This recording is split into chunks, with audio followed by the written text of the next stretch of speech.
번째 주일 우리가 함께 나누려고 하는 말씀의 제목은 빈들에서 들려진 말씀이라고 하는 그런 주제를 가지고 말씀을 나누려고 합니다. 우리가 오늘 본문의 말씀을 이해하기 위해서 이 말씀이 선포된 시대를 먼저 알 필요가 있습니다. 본문의 말씀을 보면 의도적으로 사람의 이름을 가지고 시대를 말씀하고 있는 것을 보게 되어집니다. 1절에 여러 사람의 이름이 등장하지요. 디베리오, 본디오 빌라도, 헤롯, 안나스와 가야바. 그런데 이런 이름들의 공통점은 백성들에게 희망과 확신을 주는 이름이 아니고 오히려 절망을 주는 그런 이름인 것을 보게 되어집니다. 디베리오라고 하는 사람은 당시 세계의 최강국이었던 로마의 황제였지만 의심이 많고 믿을 수 없는 사람이었고, 본디오 빌라도라고 하는 사람은 우리가 잘 아는 대로 유대의 로마 총독으로, 이 사람은 의심이 많고 유약하고 이기적이고 변덕스러운 그런 사람이었습니다. 또 헤롯은 유대인의 왕으로 부도덕하고 폭군적인 요소가 많았고, 안나스와 가야바는 당시 유대의 대제사장이었습니다마는 종교적인 면의 관심보다는 오히려 정치에 더 관심이 많은 그런 사람이었던 걸 보게 됩니다. 당시 때는 한말로 해서 절망의 시대였고 부도덕하고 믿을 수 없는 그런 시대였음을 알 수가 있습니다. 정치적으로 부패하고 도덕적으로는 타락하고 백성들은 절대 권력 앞에서 아무런 힘이 없는 무력한 존재일 수밖에 없습니다. 종교는 있었습니다마는 영적인 힘을 상실한 지 오래가 됐고 종교 지도자도 함께 세속적인 것에 물들고 타락한 시대였던 것을 보게 됩니다. 정당하게 살고 바르게 살려고 하는 사람은 바보의 취급을 받았고, 적당히 타협하고 적당히 기회를 이용하는 사람이 출세하고 득세하는 그런 세상이었습니다. 이렇게 모든 사람들이 삶의 의미를 잃고 절망 속에 있을 때에 할 수 있는 일이 뭐겠어요? 할 수 있으면 모든 걸 잊어버리려고 하는 그런 노력입니다. 자포자기하는 거예요. 그래서 향락에 빠지게 되고 스포츠에 오락에 한탕주의에 몰두하면서 세상을 잊어버리려고 하는 그런 모습으로 살아갑니다. 한마디로 얘기해서 소망이 없는 그런 시대였다 하는 거예요. 바로 이런 시대에 빈들에서 하나님의 말씀이 선포되어집니다. 오늘 2절 보세요. 안나스와 가야바가 대상으로 있을 때 하나님의 말씀이 빈들에서 사가랴 아들 요한에게 임한지라. 소망이 없는 시대에 하나님 말씀이 들려진 거예요. 이 말씀은 아무도 믿을 수 없는 그런 절망의 시대에 소망을 주는 말씀이었고, 이 말씀은 사람들에 의해서 만들어진 것이 아니라 하나님께로부터 친히 들려진 말씀인 줄 믿습니다. 그리고 이 말씀은 하나님의 백성들에게 들려졌어요. 당시 유대의 왕이었던 헤롯은 백성들의 삶에는 관심이 없고 권력을 추구하고 향락에 빠져 있고, 또 로마 총독이었던 본디오 빌라도 역시 하나님의 소리에 귀를 기울이지 아니합니다. 그런 때에 하나님의 백성 중에 한 사람이었던 세례 요한을 찾아서 이 말씀이 들려지게 됩니다. 하나님의 백성들을 위한 말씀이고, 바로 이런 모습이 세상을 다스리는 하나님의 방법인 것을 보게 됩니다. 사랑하는 여러분, 하나님은 시대마다 하나님이 이런 사람을 찾고 있는 거예요. 그리고 하나님의 말씀을 주시고 오늘날도 이런 하나님의 말씀이 들려진 하나님의 말씀을 가진 그런 사람이 필요한 시대인 줄 믿습니다. 오늘 여러분들은 하나님의 말씀을 들을 준비가 되어 있습니까? 하늘로부터 온 하나님의 말씀을 받아들일 그런 준비가 되어 있느냐 하는 얘기예요.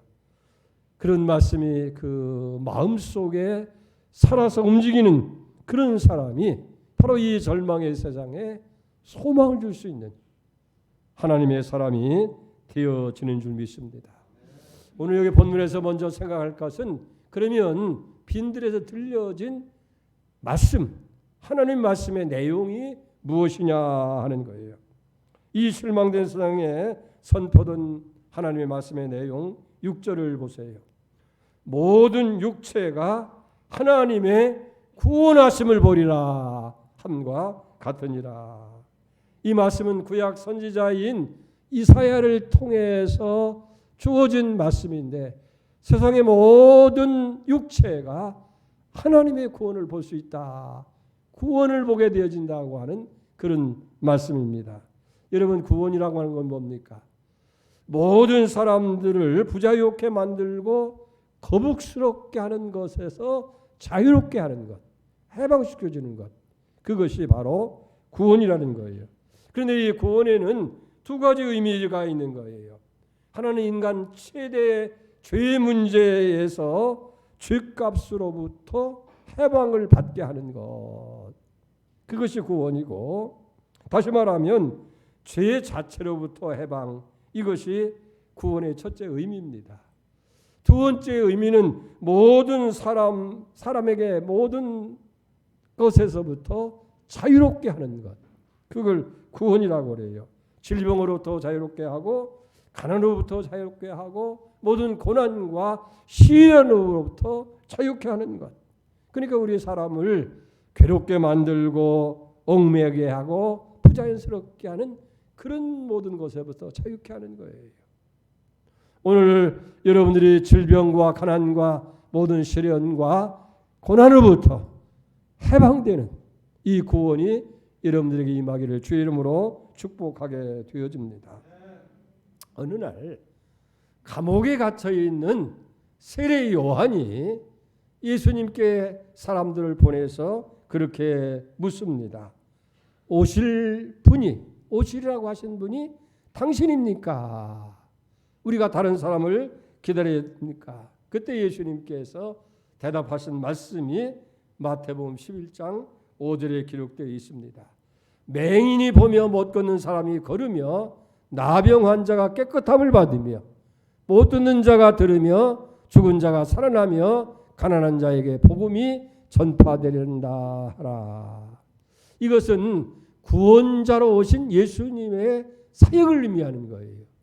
그러니까 맹인이 보고 안진뱅이가 걷고 문둥병자가 고침을 받고 귀머거리가 듣고 죽은 자가 살아나고 가난한 자에게 복음이 전하는 것. 당시 예수님을 인해서 백성들에게 이 구원이 보였다 하는 거예요. 지금도 모든 세상의 사람들은 이런 구원을 보기를 원하는 거예요. 사람들이 죄에서 해방되기를 원하고 교인들에게서 사랑이 나타나기를 바라고 겸손하고 정직한 사람을 보기를 원합니다. 이런 모습을 볼 때에 이것이 눈에 보이는 구원이라는 말씀이에요. 만약 세상 사람들이 이런 일이 교회 안에서 우리 믿는 성도들에게서 보여지게 될 때에 교회의 말에 귀를 기울이게 될 줄로 믿습니다.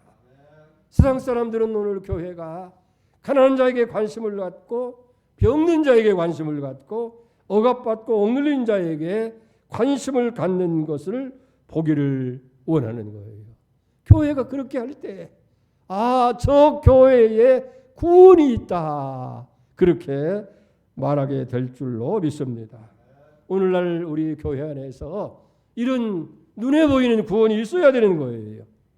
바로 이것이 첫 번째 메시지의 내용인 거예요. 모든 육체가 하나님의 구원을 보리라. 그런 은혜가 우리 교회도 있기를 주의 이름으로 축복합니다. 또 빈들에서 들려진 두 번째 내용은 장차 오실 메시아에 관한 것이다 하는 거예요.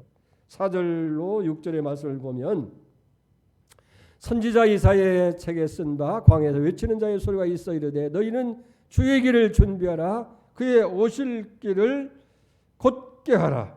모든 골짜기가 메워지고 모든 산과 작은 산이 낮아지고 굽은 것이 곧아지고 험한 길이 평탄할 것이요 모든 육체가 하나님의 구원을 보리라 함과 같으니라.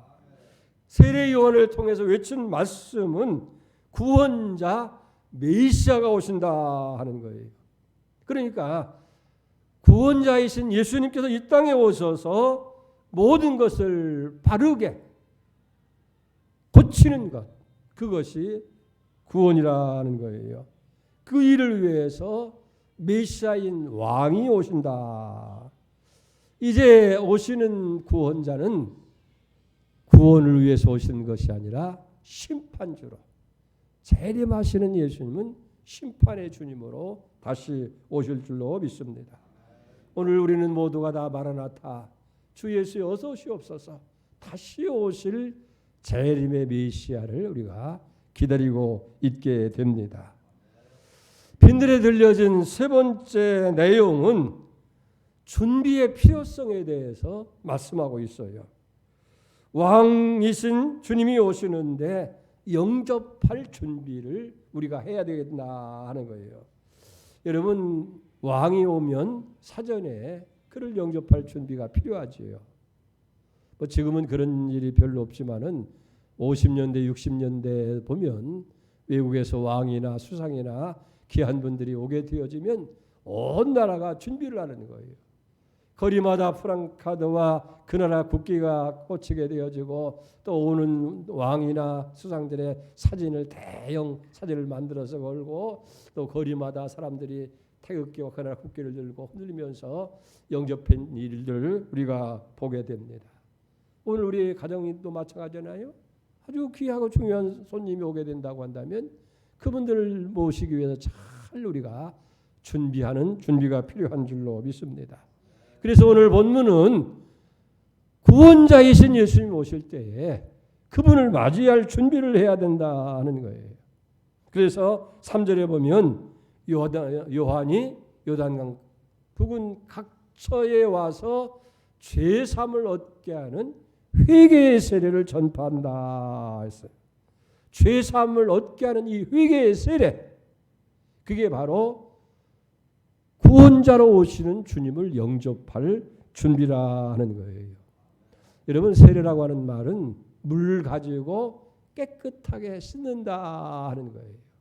그래서 우리가 오시는 주님을 영접하기 위해서 우리가 준비하는 것은 다른 것이 아니고 우리가 죄로 오염되고 물든 우리의 모든 것을 다 깨끗하게 씻는, 그걸 회개의 세례라.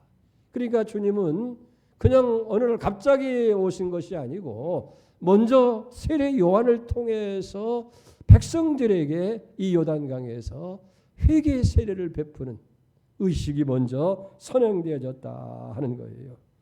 여러분, 그런데 우리가 주님을 영접하기 위해서 먼저 할 일이 뭐냐 하면 바로 회개라고 하는 거예요. 그걸 죄사함을 얻게 하는 세례라고 오늘 본문은 말씀을 하고 있는 것을 보게 됩니다. 이 죄사함이라고 하는 것은 회개한 사람들에게만 주어지는 은총이에요. 회개한 사람들이 바로 죄사함을 받는 은혜가 주어진다 하는 거예요. 여러분, 오늘 이 본문을 다시 살펴볼 필요가 있는 거예요. 본문 서두에서 말씀드린 대로 소망이 없고 절망이 없는 이 세대에 빈들에서 들려진 하나님의 내용의 말씀은 세 가지라는 거예요. 첫째는 눈에 보이는 구원을 보리라. 다시 말해서 맹인이 보게 되어지고 안진뱅이가 일어나게 되어지고 문둥병이 깨끗함을 보고 듣지 못하는 자가 듣게 되어지고 죽은 자가 살아나고 가난한 자에게 복음이 전파되어지는 눈에 보이는 구원을 보게 되리라. 두 번째는 구원자이신 메시아 곧 왕이 오신다는 것이고, 세 번째는 그 왕이 오실 때 우리는 영접할 준비가 우리가 필요하다 하는 거예요. 그래서 골짜기는 메어지고 높은 산은 낮아지게 되고 굽은 것은 곧게 하고 또 험한 길을 평탄케 하는 준비가 필요하다. 그걸 가리켜서 회개의 세례, 회개라 하는 거예요. 여러분, 이 회개에는 두 가지 의미가 있는 거예요. 하나는 바꾸는 것, 마음을 바꾸고 생활을 바꾸는 것이고, 두 번째는 돌아서는 거예요. 잘못된 길에서 바른 길로 돌아서는 것을 회개하는 거예요. 사실 우리가 회개한다 때는 먼저 생각에서부터 시작되어지는 거예요. 어느 날 우리가 우리의 삶을 돌아볼 때 이거 잘못됐구나. 이렇게 살면 안 되겠구나. 그런 깨달음으로부터 시작되고 그 깨달음은 다시금 우리에게 감정에 우리에게 마음에 영향을 주게 되어집니다.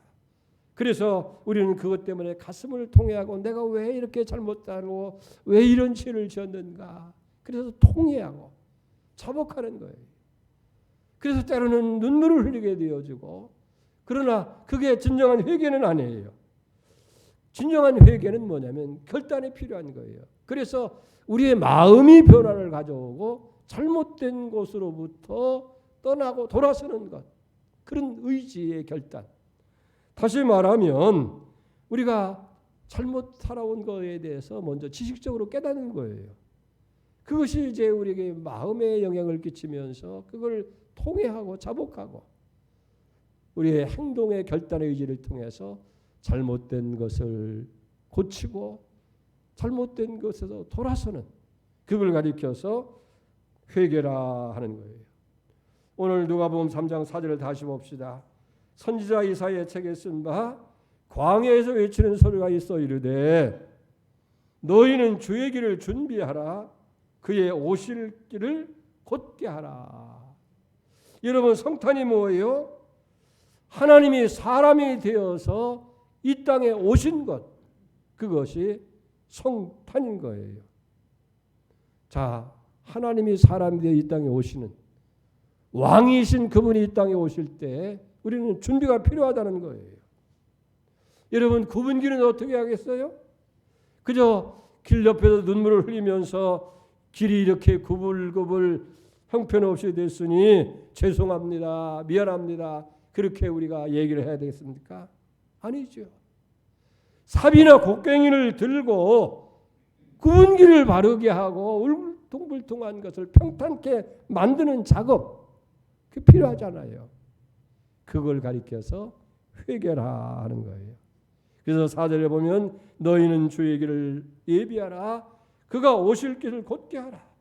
그래서 모든 골짜기가 메워지고 모든 산과 작은 산이 낮아지고 굽은 것이 곧아지고 험한 길이 평탄하여질 것이라고 그렇게 말씀하고 있는 걸 봅니다. 여기서 말하는 골짜기라고 하는 것은 우리에게 마땅히 있어야 할 것을 잊지 아니한 것, 우리에게 없는 것, 우리의 심령 속에 우리의 삶 속에 없는 것. 여러분 그건 어떻게 해야 돼요? 채워야 되는 거예요. 그리고 높은 산과 그리고 모든 언덕이 낮은 산이 낮아진다고 하는 것은 뭐냐면 교만의 산, 욕심의 언덕, 이기적인 그런 것들을 다 없애고 낮아지게 만들어야 된다 하는 거예요. 이래서 교만의 산과 거짓의 골짜기를 완전히 메꾸고 평탄하게 만드는 것. 여러분 우리에게 마땅히 있어야 할 것이 없는 것이 뭐예요? 그게 우리의 골짜기예요. 그게 영접한다고 하는 것은 그런 골짜기를 채워야 되고 또 우리가 교만하고 아집의 언덕이라든지 잘못된 그런 것들은 다 깎아서 평탄케 만드는 그런 작업이 있어야 될 줄로 믿습니다. 여러분 요한복음 1장에도 보면 문으로 들어오지 않는 자는 강도의 절도라고 그랬어요. 회개 없이 복음을 믿을 수가 없는 거예요. 그래서 예수님의 첫 번 복음 외치는 말씀도 회개하고 복음을 믿어라. 천국이 가까웠다. 이 천국이 가까웠으니 회개하고 복음을 믿는 이 회개가 선행되지 아니하면 그냥 회개 없이 믿는 것은 강도의 절도고 잘못됐다는 거예요. 여러분이 먼저 주님을 영접할 수 있는 회개가 골짜기를 메우고 높은 산을 낮아지게 만드는 그런 회개가 먼저 있기를 주의 이름으로 축원을 드립니다. 그 다음에 마지막으로 우리가 생각할 것은 오늘 본문 가운데서 회개의 긴박성에 대해서 말씀하고 있는 거예요. 자, 9절을 보세요. 그러므로 회개에 합당한 열매를 맺어라. 속으로 아브라함이 우리의 조상이라 말하지 말라. 내가 너에게 이르노니 하나님이 능히 이 돌들로도 아브라함의 자손이 되게 하리라고 말씀하고, 그 다음에 이미 도끼가 나무 뿌리에 놓여 있으니 좋은 열매를 맺지 아니하는 나무마다 찍혀 불에 던지리라. 여러분, 회개는 해도 좋고 안 해도 좋은 것이 아니라는 거예요. 회개에 합당한 열매가 없으면 찍혀서 불에 던지우리라고 말씀하고 있는 거예요. 여러분, 회개는 미룰 수 있는 것도 아니에요. 오늘 못하면 내일 하고 금년에 못하면 내년에 하면 되지. 아니에요. 지금 바로 하라는 거예요. 왜? 이미 도끼가 나무 뿌리에 놓여 있으니 회개에 합당한 열매를 맺지 않은 나무를 찍어서 불에 던지리라고 말씀하고 있는 거예요. 지금 해야 된다는 거예요. 자, 10절에 보면 구체적으로 회개의 내용이 기록되어 있어요. 무엇을 해야 되느냐? 10절을 보세요. 무리감으로 이르되 그러면 우리가 무엇을 하리까? 회개의 긴박성을 깨달은 회중들의 반응인 거예요. 이미 나무 뿌리에 도끼가 놓여 있는데 회개하지 않는 나무마다 찍어 버려 던진다고 하니까 백성들이 두려운 거예요. 그러면 우리가 무엇을 해야 됩니까? 여러분 11절을 보세요. 대답하되 옷 두 벌 있는 자는 옷 없는 자에게 나눠줄 것이요 먹을 것이 있는 자도 그렇게 할 것이다. 첫째는 마음을 바꾸라는 거예요. 무슨 얘기입니까? 이미 옷이 두 벌 있는 사람은 한 벌 있는 자에게, 없는 자에게 나눠주는, 받고자 하는 마음에서 주고자 하는 마음으로 바꾸라. 그 다음에 두 번째는 이기적인 생각을 버리라고 하는 거예요. 세리들도 여기 선생님 우리가 무엇을 하리까? 13절을 보세요. 이르되 부과된 것 외에는 거두지 말라. 여러분, 세리들이 세금을 거두는 사람들이에요. 세금을 거두는 건 당연한 거 아닙니까? 그러나 받아야 할 세금만 받지 더 많은 것을 받아서 착복하는 일이 없게 하라. 뭐 오늘 시대에는 모든 것 다 전선화되어지고 행정이 정확하게 되니까 그런 일이 없지만은 옛날에는 세리가 마음대로 하는 거예요. 정부에서 고지한 것 외에도 더 붙여가지고 받아서 적당한 것 정부에 드리고 나머지는 착복하는 거예요. 이기적인 것을 버리라는 거예요. 이것은 어찌 보면 세리들만 얘기 아니라 오늘 사업하는 사람들에게 주시는 거예요. 적절한 가격 이상을 받지 말라는 말이고 부당한 이득을 취하지 말라 하는 거예요. 공무원과 정치들은 자신의 위치를 지켜서 청지기의 삶을 바르게 살라 하는 거예요. 그 다음에 세 번째는 권력을 남용하지 말라 하는 거예요. 14절을 보세요. 군병일도 물어 이르되 우리는 무엇을 하리까 하며 이르되 사람에게서 강탈하지 말며 거짓으로 고발하지 말고 받은 급료로 족한 줄로 알라. 여기 받은 요로 족한 줄로 알라고 하는 것은 근로자와 여기 고용인을 위한 말씀인 거예요. 받는 것으로 그리고 가진 것으로 만족하게 여기고 살아라. 그런 말씀인 것을 보게 됩니다. 이게 참된 회개예요. 첫째는 마음을 바꾸라는 거예요. 그저 받으려고 하는 마음에서 이제는 나누고 베풀려는 마음으로 바꾸고, 두 번째는 부당한 이득을 취하지 말라는 거고, 세 번째는 권력을 가지고 여기 다른 사람들에게 강탈한다든지 잘못된 그런 것을 하지 않는 권력을 남용하지 말라 하는 거예요. 이것이 첫 첫 번 성탄절에 이 절망의 세대에 빈들에서부터 주신 하나님의 말씀인 것을 보게 됩니다. 어찌 보면 이 말씀은 오늘 이 세대를 살아가는 우리에게 주시는 하나님의 말씀인 줄 믿습니다.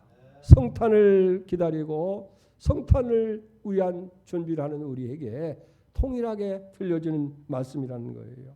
그래서 오늘 우리에게 필요한 것은 바로 다시 오시는 주님을 만지하기 위해서 우리는 회개가 필요하다는 거예요. 회개야말로 주님을 영접하는 가장 중요한 열쇠가 되어진다는 거예요. 여러분 마음을 바꾸시길 바랍니다. 잘못된 길에서 돌아서길 바랍니다. 그리고 주님이 오시는 그 길을 우리가 예비하고 준비해야 될 줄로 그렇게 믿습니다.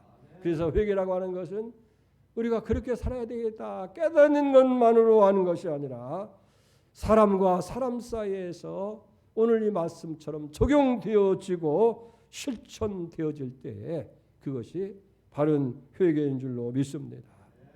오늘 말씀을 결론 내립니다. 이 희망이 없고 절망의 세대에 빈들에서 소망의 하나님 말씀이 선포되어지는 거예요.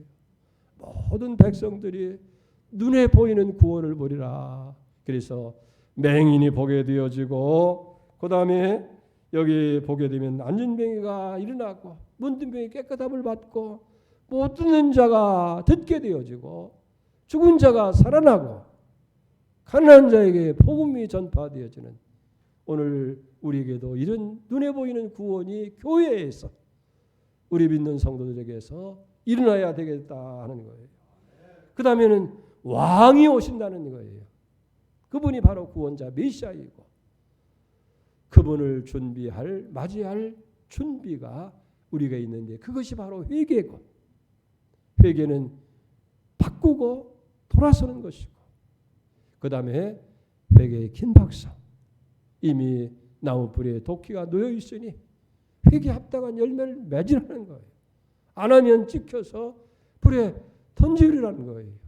그래서 골짜기는 메워져야 되고 높은 산과 언덕은 낮아져야 되고 굽은 것은 바르게 해야 되고 또 잘못된 건 평탄하게 되는 이런 회개의 긴박성을 깨닫고 이제는 받고자 하는 마음에서 주고자 하는 마음으로 이기적인 마음에서 정직한 마음으로 남용하는 마음에서 이제는 함께 협력하고 정직한 그런 삶으로 우리가 이 성탄을 준비하고 오시는 주님을 영접하는 그런 은혜가 여러분들 있기를 주의 이름으로 축복합니다. 기도하겠습니다. 하나님 아버지 오늘 절망이 없는 이 시대에 빈들에서 살아야 될 세례요한에게 들려진 하나님의 음성을 오늘 이 아침에 우리가 들었습니다.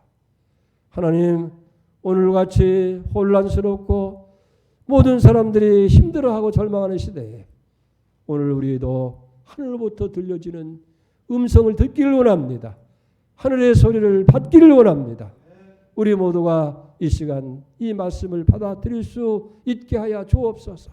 정말로 우리 교인들 사이에 우리 교회 안에서 눈에 보이는 구원이 일어나게 하시고 왕을 구원자이신 예수님을 영접하기 위해서 우리가 마음을 바꾸고 삶을 돌이키고 바르게 할 수 있게 하여 주시고 이미 나무뿌리에 도끼가 놓여 있으니 회개에 합당한 열매를 맺으라고 합니다. 받고자 하는 마음에서 주고자 하는 마음으로 바뀔 수 있게 하시고 이기적인 생각을 버리고 우리는 돕는 사람이 되게 하여 주시고 적은 권력을 남용하지 않고 정말로 회개에 합당한 열매를 맺어서 주님 영접하며 부족함이 없는 우리 모두가 다 되게 하여 주시옵소서. 존귀하신 예수님의 이름으로 감사하며 기도 올려옵나이다. 아멘.